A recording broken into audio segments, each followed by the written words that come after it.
And now, ladies and gentlemen, Put your thumbs up and say it's Tickety Boo. Tickety Boo. Tickety Boo, Tickety Boo, everything's Tickety Boo.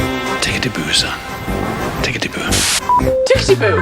Hello and welcome to another episode of Tickety Boo. Today we're talking about things that will make you emotionally stronger. Most people think emotional strength means being unshakable, like nothing gets to you, but that's not it.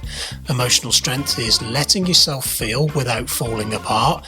It's sitting in sadness without running, failing without quitting, and knowing who you are even when others don't get it. Today we're getting into the real stuff, the habits, the shifts, the uncomfortable truths that actually make you stronger on the inside, not just look like it on the outside. So let's just kick off with this.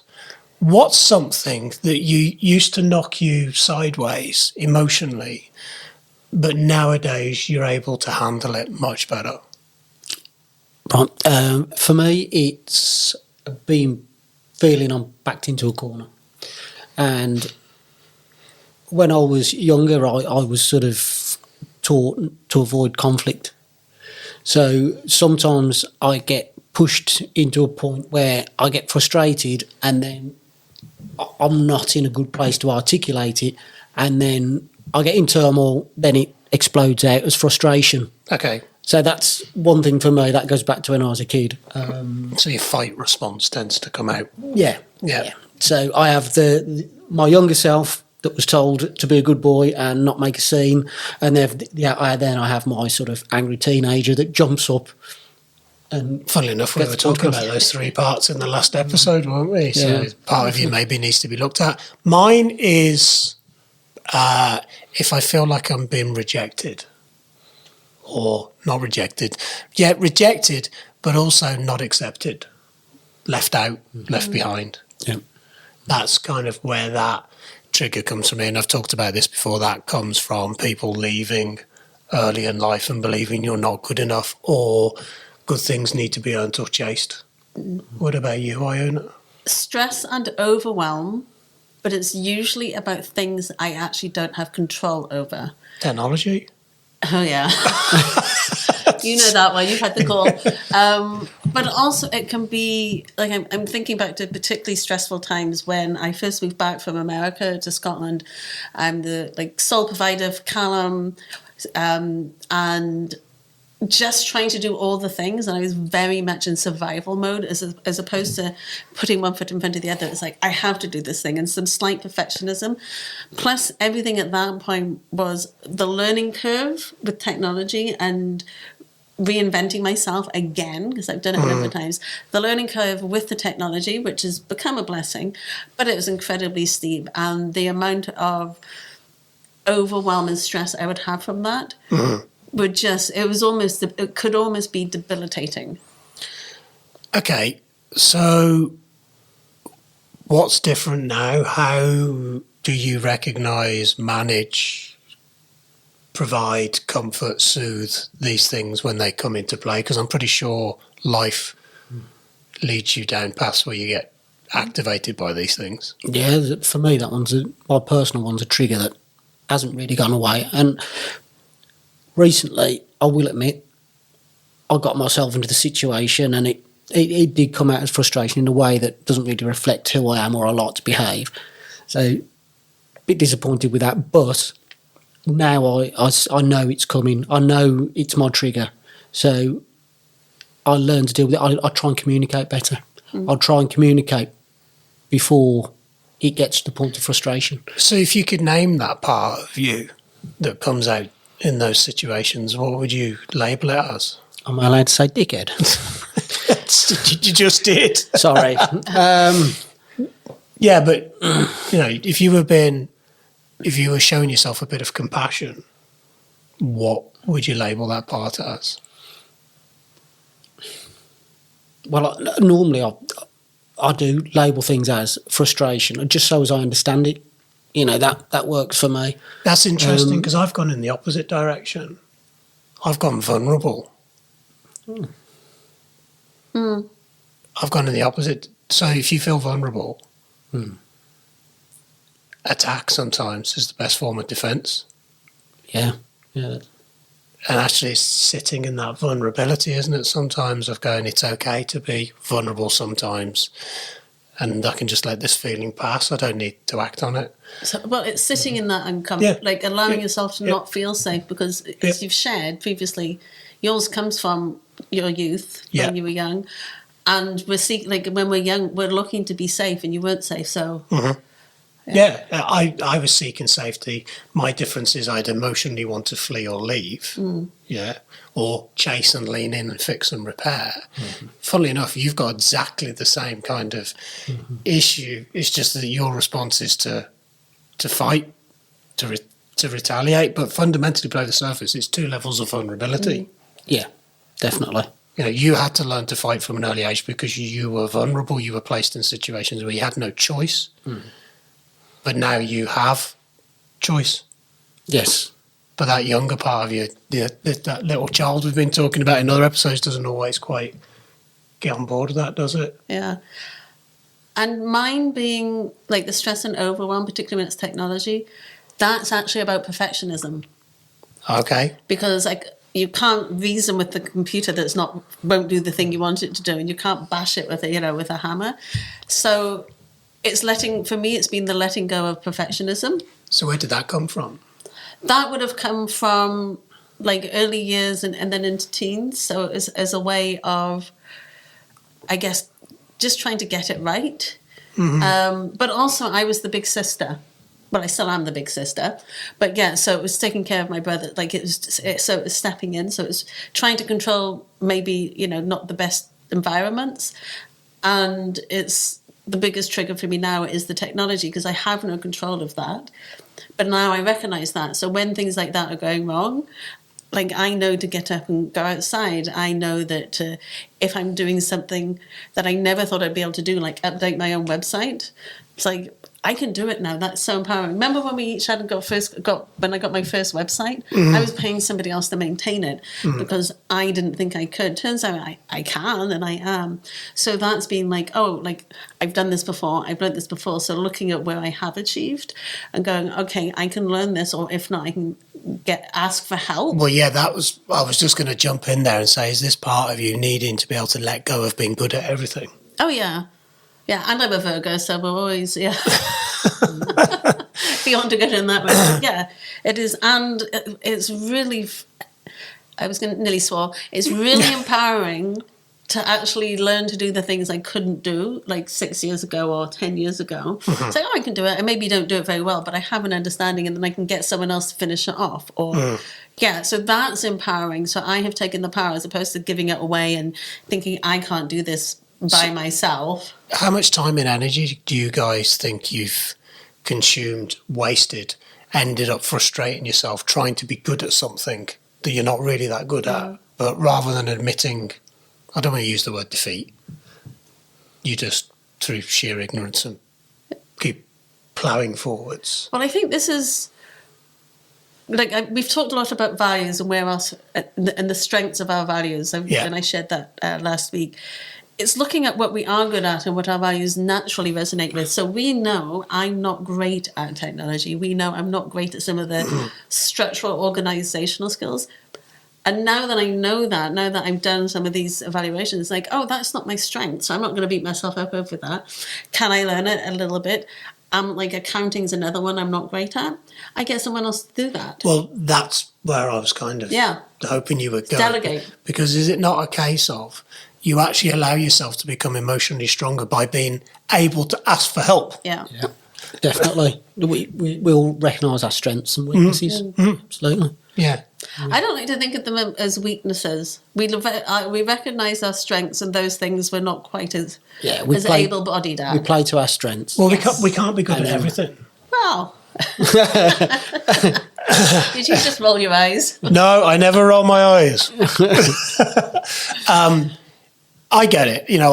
I've been guilty of actually holding myself back, getting in my own way by going, I need to figure this out. I can do this. And through sheer dogged determination, I've got there in the end, but it's been a bit messy and quite stressful and lots of, overthinking. And at the moment, I'm tidying up my website, sorting out some social media stuff. And I've done that in the past and I can do it, but I've got a couple of people helping me, which means I'm allowed to do the stuff I'm good at. Yeah, and where's your time is money, time is valuable, where are you going to spend it?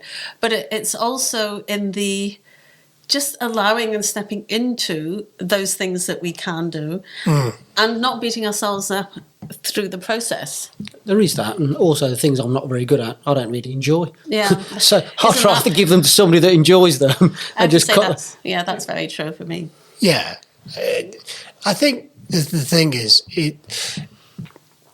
when you do that, you create space in your life for certainty, which allows for emotional stability. Yeah. Well, and it's learning to navigate those storms, isn't it? It's like, we know that there's going to be bumps along the road. It's not about trying to do it all ourselves. And knowing when to ask for help. So there's delegation, but then it's also knowing and feeling safe with those people that you can turn to and ask for help. So within the therapy staff and the trainings that we've done, then knowing like who's of value that gets this, that you can reach out to and ask for feedback from. And you and I've certainly done that together. It's having someone that you trust who gets it. A large part of my life, my analogy is, I was the conductor of the orchestra, but I also played every single instrument in the orchestra. Yeah. Yeah. How was that for you? Yeah. Yeah. Hard work. Yeah, well, I'm kind of seeing myself as the conductor of the orchestra, and I can generally, with the exception of a few things, Play every instrument. I can play mode, but I choose not to because being the conductor is enough of a job on its own. We've heard you're not that good on the violin, actually. Oh no, I'm not. I didn't say I was any good at any of them. So, and sometimes it's easy to fall into only I can fix it, only I can sort this out. So we go from a place of logic and knowing to stress and anxiety that's self-induced. Yeah. yes, I was there for a long time. And it's recognising that. Because all you're really doing in that moment is just focusing on the problems. When you can focus on what you've overcome as well, like this is where the resilience grows. This is where we become emotionally stronger. When we get to look back and look at what we have accomplished. So if it's business, I can do stuff on my own website now.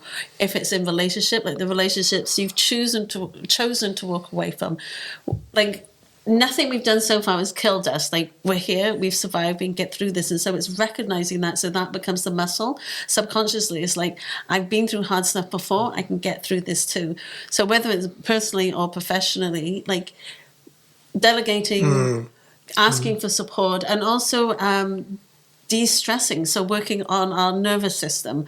We know how important that is. It's wonderful people talk about mindset, but it's breathing, meditation, going barefoot outside, like whatever you want to do to help your nervous system, because for me that's stress. But if you're not into that stuff, that's right. If that's not you, if you're not Zen Len, you're not going to do that, are you? I mean, what I find is I get huge moments of clarity by helping other people. And that's why I feel very honoured to be able to sit in a therapy room and help other people work through their stuff, because I get coin drop moments of clarity in that as well. Yeah. Absolutely. You always have that one client that comes in now and their story is exactly the same as yours. And it does trigger you. And sometimes people assume that, they might think that we've got it all figured out because we're therapists. But when you're having a lot of the time, you've got to practice what you preach. Yeah, a lot of the time, people look at you and go, "Oh, you're a therapist. Your life must be amazing. You've got it all figured out." And that's just not the reality. We have the same issues and challenges that you do, and a lot of the times we're hypocrites. We will say it, but we'll not practice it. We'll preach it, but we'll not actually do it. We will catch ourselves eventually and pull ourselves back into line, but we fall into the same traps as everyone else does. We do, but the two things there. One is we might have a downward spiral, but look, generally we don't go as deep and we don't stay there for long because we've got the tools to bring ourselves out of it. Yeah. And secondly, perfect people don't make perfect therapists. Because there's certain things that you cannot learn in a classroom. No. Yeah.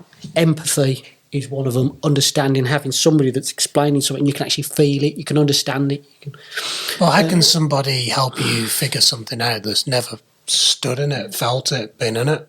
Exactly. Yeah, it's really interesting you say that. I know when I was creating my first website, and I was just trying to decide what would go on it and how much was I going to share. And I looked at somebody else who was in a similar training, and they had put on like how amazing their life was, and their parents are together, and they painted this perfect picture. And I was like, oh my gosh, I wouldn't go near that person with a 10-foot barge pole, because how would they be able to relate to anything I'd been in? So I put about my divorce, I put about my, my misuse of substances, and so I listed all the things that I have also gotten through, for that, to show that, emotionally I've been this and I get it. And I had people choose to work with me because I've been through that, or I got what it is to navigate raising a teenager, or divorce, or, all these things. Well, that's it. One of the most powerful things that you can do when you work with people is just little phrases, and all of a sudden people go, he understands, he gets it. And as soon as they fall into that area, oh my God, he gets me. Somebody finally, he gets me. Yeah. And it's one of the most powerful things, to really bring them up and to enable them to open up. Well, the thing is, when you add meaning, it kind of shrinks the size of their struggle, doesn't it? It suddenly doesn't feel so massive because somebody else understands their mathematical equation that's jammed inside their head. Yeah. Someone else has figured it out before. So then what that does is it then goes, so there's a way out, or there's a way through. It's those little coin drop moments.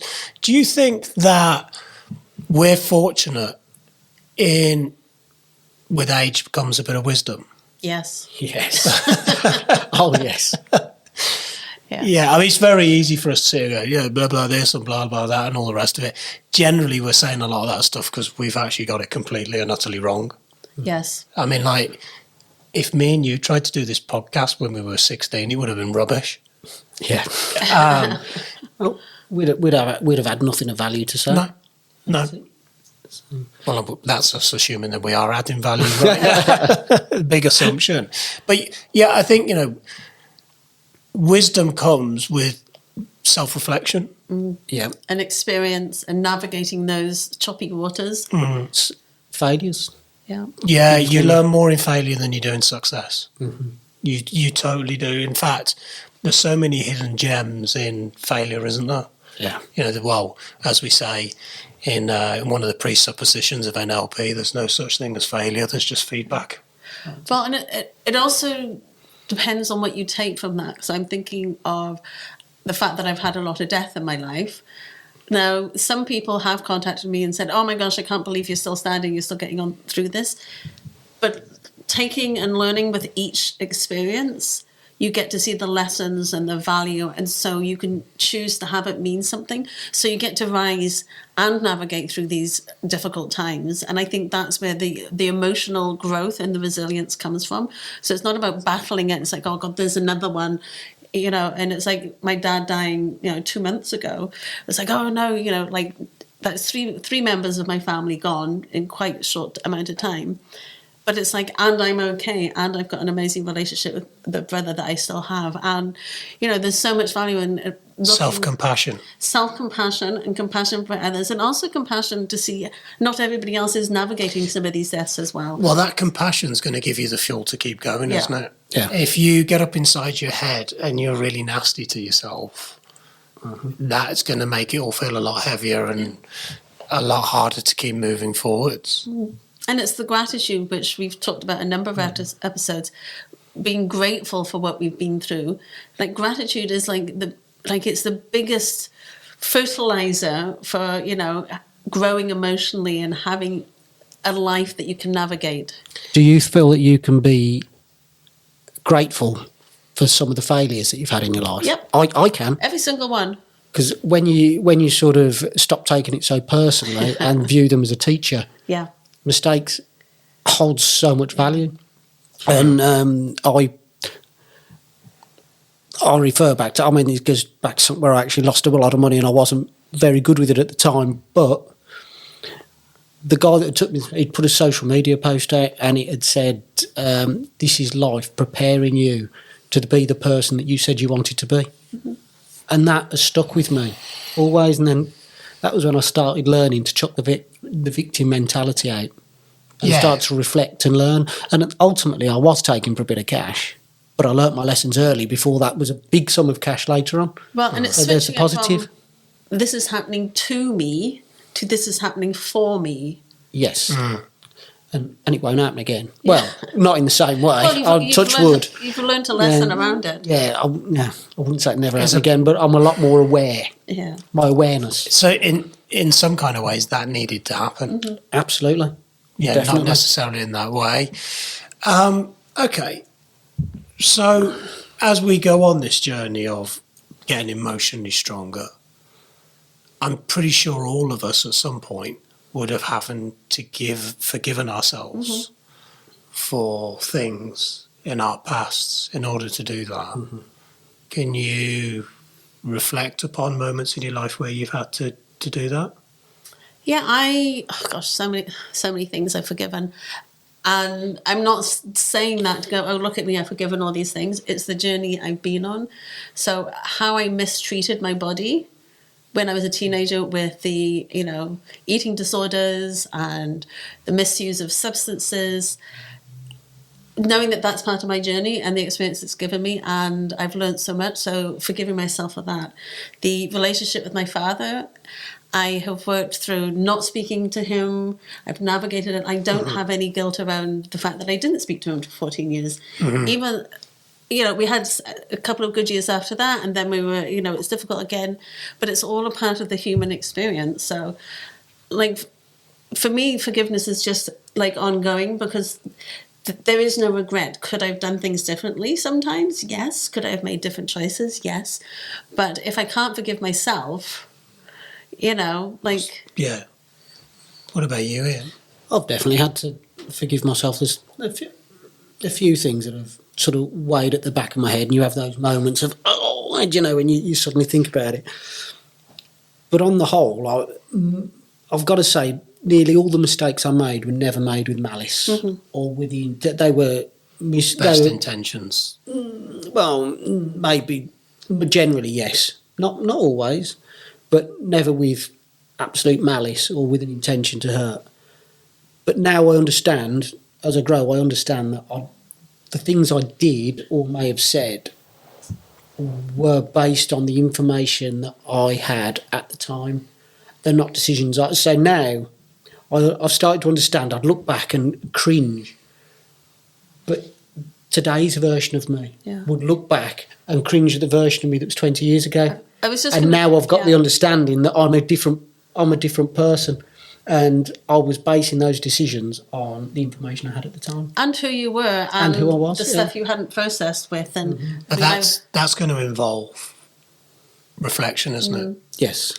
In those quiet moments that nobody really sees, where you have to a bit of introspection. Yeah, and sometimes life's a cycle. It's like some crappy things you might have said to your dad or your mum or your brother or whatever, and now you've got kids that are saying the same thing to you. You're in a place of understanding because all of a sudden, years later, the cycle's gone round, and you're in that person's shoes, and now you've got a place of understanding. Oh, yeah. And the worst thing is, unfortunately, I lost my dad before I really grew to a point where I fully understood him. Now I've kind of caught up, Yeah.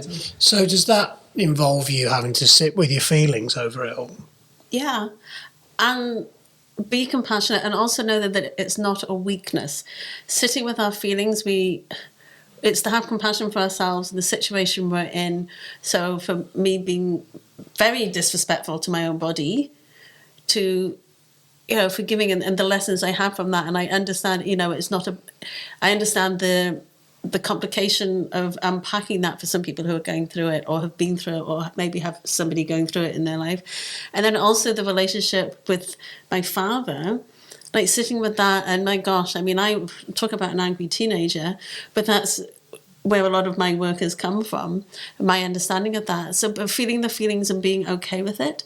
So sitting with your feelings in a lot of ways, like going to the mental health gym and doing a workout. Yeah. For your mind. Feel it to heal it. Feel there it we to go heal again. it, but don't wallow in it. Yeah. Yeah, it's that ruminating, which I think that when I look back, I mean, I kept diaries through my teenage years, and oh my gosh, I can't even read them. It's so painful to read them because I was so hurting. I was so angry. Yeah, for me, it was like sitting in it, Yeah. which sucked. Yeah. And still does to a certain extent. But also, for me, was letting go of the need to be liked. Yeah. Yeah. Feeling that and letting go of that it wasn't fun, if I'm being brutally honest. It was quite lonely and isolating, but that was the only way out was through. Yeah, that's true, actually. No matter, for all three of us, the only way out is through. Yeah, right through the centre of it. Yeah. Sucking it up. There's a bumper sticker for you. And you can run from it. Yeah. But it's like a shadow. It's going to follow you until you do get through it. All right. So someone's sitting at home listening to this right now, and they feel like emotionally they're not strong. Yeah, they can recognise that their emotions run them rather than them running their emotions. What would you say to them to help them move forwards? I'd probably say, I would say, if you're feeling down, something's making you feel sad. Think about what have you been thinking about in the lead up to you feeling that feeling. Also, if you're feeling that you're not emotionally strong enough, I mean, you're probably battered. Something's happened. Be compassionate to yourself. Try and get yourself out of your own headspace. Yeah. Try and surround yourself with people that get you and have got you. They want nothing from you. They're just there for you, because that's one of the best ways to sort of keep things in balance. So, and sometimes allowing emotional strength to come through, allowing everything to fall apart, so it can be put back together again. Well, yeah, of course. I did a video on TikTok the other week about maybe you haven't hit rock bottom. You just wasn't building on firm foundations. And actually, it coming down is a chance for you to rebuild on firm foundations. Maybe we invest too much time and energy in trying to hold stuff together that's not meant to be held together. Yes. Yeah. And that's where you actually rob yourself the opportunity of emotional growth. I mean, life's going to shake you, isn't it? And with the emotions too, it's in that moment. What are you listening to? Emotionally, what is coming into your environment? So, what are you reading? What are you watching? If you're in this downward spiral, and all you're watching is the news, and then you're going and goodness knows, the news practically has no good news. So what are you bringing into your environment? What are you choosing? So you can change, right? I'm not going to watch the news. What am I going to listen to that's empowering, more positive? It's just to start to infuse that in, so you can start to look for more positive. That's so true. Of course, what are you taking? So what are you consuming? Yeah. It's something we've spoken about before. It's not just social media or the news. It's your food. Yep. It's everything. What are you consuming? Yeah, garbage in, garbage out. It's funny that my car went in for a service a few weeks ago, and while it was in there, they'd changed the radio station, and it was some talk radio station that was on there, and I jumped in the car and I was driving back, and there was a quite interesting debate on about something that was going on in politics, and I listened to it, and it was quite good, and then I was like, I quite enjoyed that. So over the next week or so, every time I went out in the car, it was on, but I started to notice my mood was coming down. And it was because they were debating everything that was negative going on in the world, and they were giving you the negative rhetoric, and it was so subtle creeping in that I didn't really notice it. And then I got in the car the other day and I went, I don't want that, and I put on history and listened to some old sort of dance stuff, and my mood was totally different. That could have very easily carried on sneaking under the radar for quite a long time. Yeah, but you hit the nail on the head there for me. It's subtle, because fair enough, big impactful things happen, but you get it, you know where it's come from, you deal with it. But it's these subtle things that get inside you that really take you down, because they erode you over a period of time. It's true. Yeah, until there's, and it's hard. I think it's harder to find yourself coming out of that process. If I came and took £1,000 out of your bank account today, you'd probably notice it. But if I took 10p a week for 5 years, Yeah. you might not notice it, but after 5 years, you're going to really notice it's that slow erosion, isn't it? Yeah, and I love that you mentioned music, because we've talked about allowing our emotions and to feel them. You've got to move yourself through it. So music's a great one. Dancing, not everybody wants to dance, but if nobody's watching, or singing, like anything where you can just get yourself moving, and sometimes that can be really hard to do when you're feeling emotionally weighted or emotionally down. Yeah. But doing anything where you can shift your mood.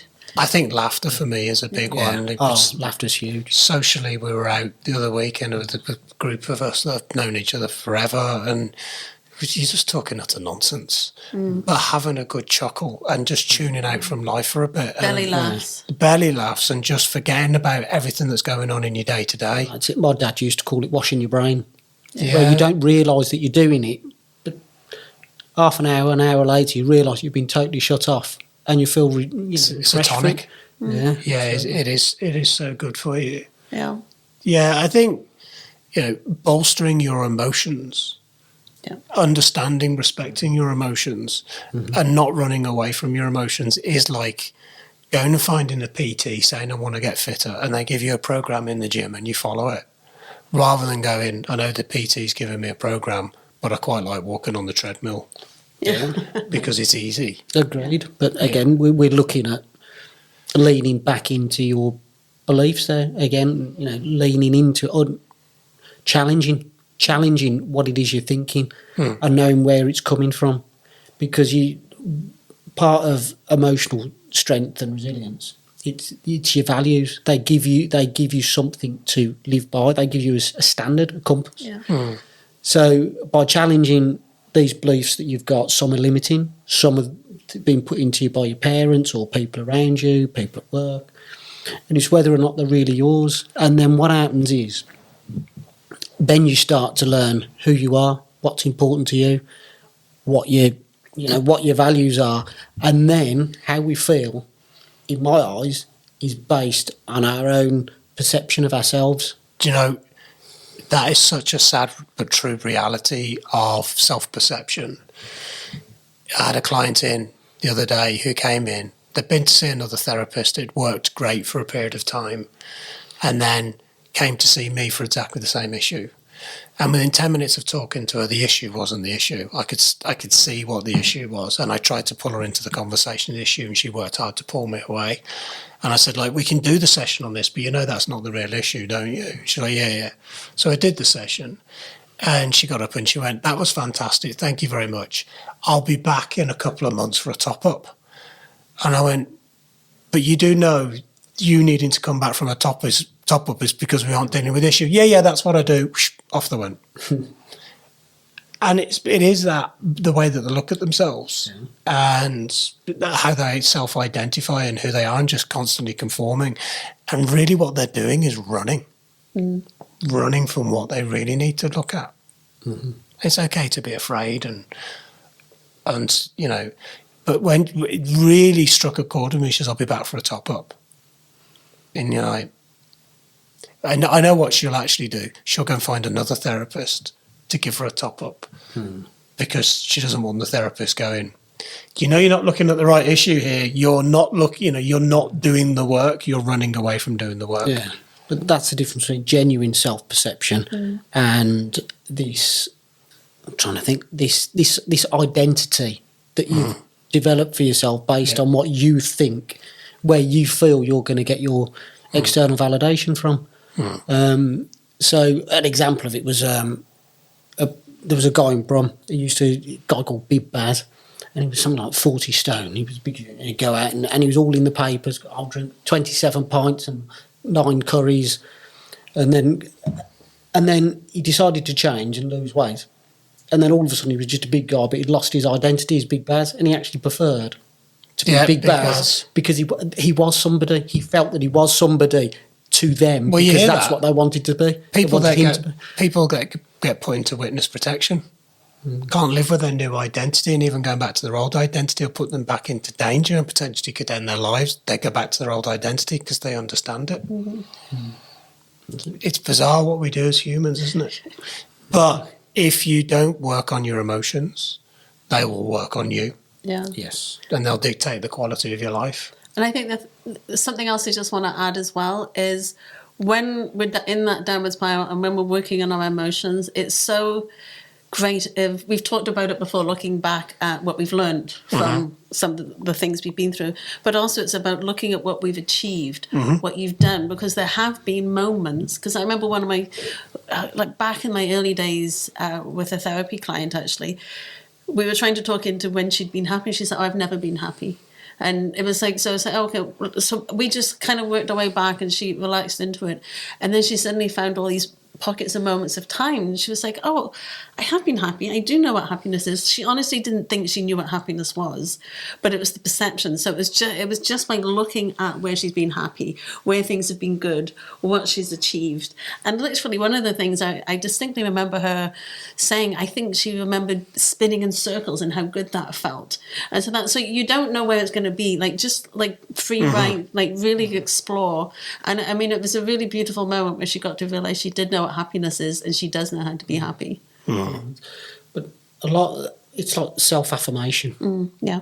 You tell yourself, stop telling yourself that you're not, be someone that you actually want to live with. Yeah. So instead of telling yourself you're not good enough, tell yourself you are good enough. And there's actually some studies that were done with some kids, some underprivileged kids, and they did different things. They dressed them differently. One would be told he was wearing a painter's coat, another was a doctor's coat.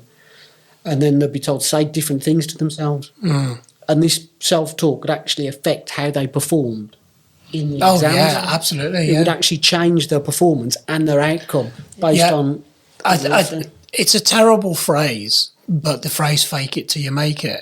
I'd prefer adapt the role and start playing the role so your mind has a chance to catch up with where you're going and what you're trying to do. And I think with that too, I've used to talk into it, instead of the fake it till you make it, let's say you're here, fake it till you make it's up here. Yeah. It's like, what's one step that's closer to where I want to be? Because that's manageable, that's more believable than trying to go up here. Like one step, okay, today I'm going to be kinder to myself. Instead of going, I'm going to be a rock star up here. It's like, it's those small steps of gradually changing our patterns and our behaviours. And I think also, rather than just focusing on what do I need to do, it's more of who do I need to become? Yes. Yes. 100%. Yeah, and that's again what I was saying about earlier about in the previous episode, sorry, about how you see yourself in the mirror. So that probably won't correlate, but for an example, if you're going to do something, look after yourself, make yourself, make an effort to make yourself look the part, so you feel the part, and it gives you confidence in that role. That was a little bit off topic, that one, but no, I get what you're saying. But if you want to become someone that's fit and healthy and looks after themselves, you can't become that person if you're constantly anxious, stressed, and have no energy. Yes. So that's why it's who you need to become, as well as what you need to do. And if you struggle doing that, look for someone that you can model yourself on. How do they act? What do they do? Where do they hang out? What do they read? What kind of stuff are they doing? What are their routines? What are their habits?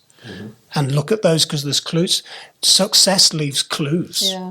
It's like when we see it in films all the time, or someone says, what would so-and-so do? And it's like, it's like wearing that, like, I'm going to be like, make a decision based on this person. Yeah, absolutely.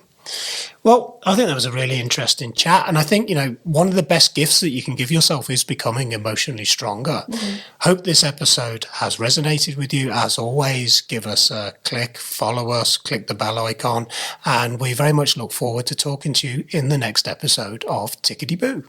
If you or someone close to you needs to access mental health support, please contact your GP Or, if it's out with normal office hours, get in touch with NHS 24 on 111. Alternatively, contact the Samaritans on 116 123. All calls are free of charge from any phone. You can also find more support information on the Tickety Boo website, ticketyboopodcast.co.uk.